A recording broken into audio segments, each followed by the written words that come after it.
guys. Thanks so much for being here today. I wanted to share with you some of my favorite tips to give me more energy and stamina during my workouts. If you're just getting back into the gym or maybe you're new to fitness, I hope that these are helpful to you. After the birth of my third son, I just felt completely defeated and no energy when I would go to the gym. And so, of course, I would leave quickly and never really push through to do very much. And I never even broke a sweat. But I was trying to show up. But these things really helped me start to get to the next level.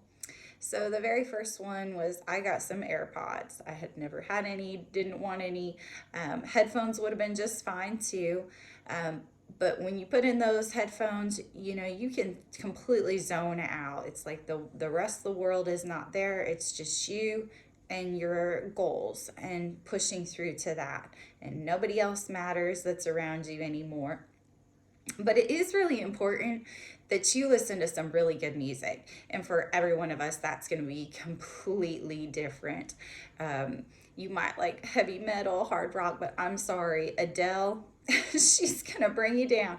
There are times where I want to cry when I'm in the gym because it hurts so bad, but I've got to push through to the next level. And if I'm listening to crybaby music and, ex-husband broke my heart kind of stuff, it's just going to bring you down. So you've got to listen to, whatever that is. If it's Beyonce, Sia, whatever it is, find what you love, make your playlist, have it ready to go.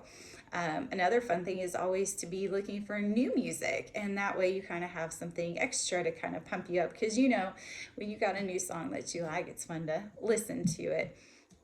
So that was a really really big deal to me. And if you've got those sound blocking headphones, those are really beneficial too, because I know some fitness places are really really loud, and if you're trying to work out at home and you've got kids and they're taken care of but they're loud, it's nice to be able to block them out a little bit.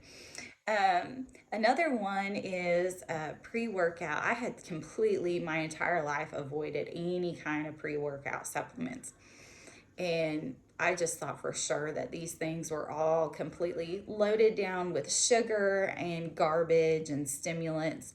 But there actually are some really, really good ones on the market. And, going to the health food store is a really good place to start, because you know that the ones that they have there are probably going to be a little bit less having the chemicals and the bad things in them. But definitely there are some of the other bodybuilder type stores that are going to have really good ones too. On my blog, I did link the one that I do use. It's just on Amazon. It's from Optimum, and it's just really really good. I've been using it for quite a while now, and it doesn't have all the sugar and the stimulants. It does have green tea in it, so lots of trips to the bathroom. But that's just to be expected, because when you're working out, of course, you're going to be drinking a lot more water. And that's another thing too, is I started carrying a cup that I really love to the gym, and I broke it, so I had to go get another one.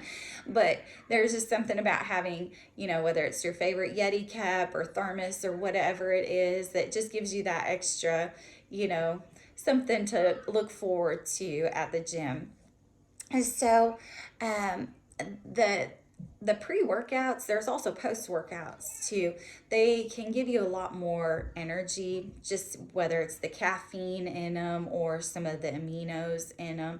But they definitely can give you that extra boost that, as moms, we oftentimes need it. So you might look into that if you need that extra push. It definitely made a huge difference to me. Sorry, here goes one of my kids. The right sneakers. So when I started to the gym a long time ago, I would look at people and I'd be like, why are they wearing Converse or flat soled shoes and or old shoes? I couldn't understand that. Or like, why aren't you wearing Nikes and sneakers and running shoes? Well, and as time progressed, I learned why. It's because if you're running, you need a a running shoe. And if you're weightlifting, you do not need a thick soled shoe. So if you are going to get into weightlifting, make sure that you've got a shoe that you can feel the floor, you can grip the floor. And that's why you see a lot of these weightlifters actually just taking off their shoes and wearing just socks. They're not being crazy doing that. So if you're on a cardio day, wear your running shoes. If you're trying to do something that's kind of mixed, wear a shoe that's mixed. For me, if I'm doing both, I wear my Sambas, my Adidas Sambas, the same ones they've made for I don't even know how many years. Because you can run, they're obviously made for soccer, and you can also do weightlifting in them. So find what works for you, but make sure you like your shoes, because by golly, you're going to spend a lot of time with your eyes on your feet when you're doing a lot of these different machines or lifting or whatever you're doing. Another one, squat proof leggings. Wear them, get them. When I used to go to the gym, I didn't even know they existed. Maybe they didn't, because that was a long time ago. But they make really, really good ones now. And they don't have to be expensive. There are so many different ones. It seems like everybody's got them. You've got to try them on though, because it seems like I bought a couple of pairs, didn't try them on, just assumed they'd be great, and they were terrible, and I had already ripped off the tags, so it was too late, couldn't take them back, and I was really upset about that. So get the ones with a really good compression that just suck you in, and they definitely will stay in place, so you're not having to constantly yank up your leggings during your workout, or they make the same compression ones that are a short style too.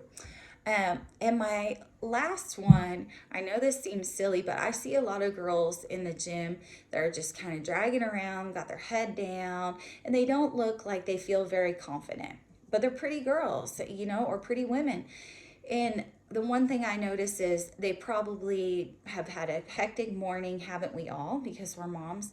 But take 2 seconds, put on a little bit of mascara, put on a little bit of lipstick, brush your hair or something, or put on a ball cap, so that when you look in the mirror, because as we all know, if we're working out in the gym, there are a ton of mirrors. They're everywhere. You cannot avoid them. You're going to see your face.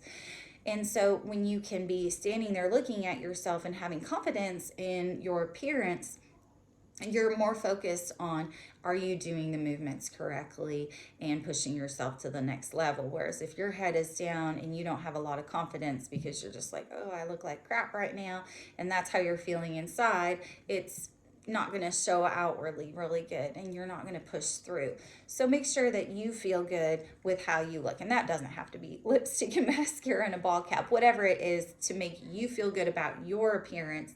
Make sure that you're doing that.